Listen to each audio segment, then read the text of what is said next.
Get your free copy of the complete tutorial at www.teachucomp.com/free. To change the animation settings of an audio or video file inserted into a PowerPoint slide, click the Animation Pane button in the Advanced Animation button group on the Animations tab of the ribbon to display the animation pane.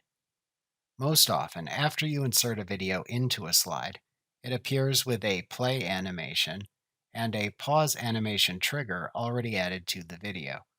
Most audio files add the play animation too. However, to add the play animation, if you do not already have the media file playing as part of an animation sequence, select the media file in the slide.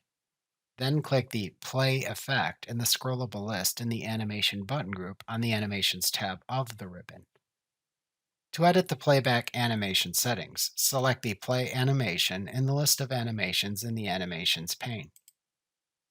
Then click the drop-down arrow that appears at the right end of the animation effect and select the Effect Options command from the drop-down menu to open a dialog box that allows you to change the settings of the playback.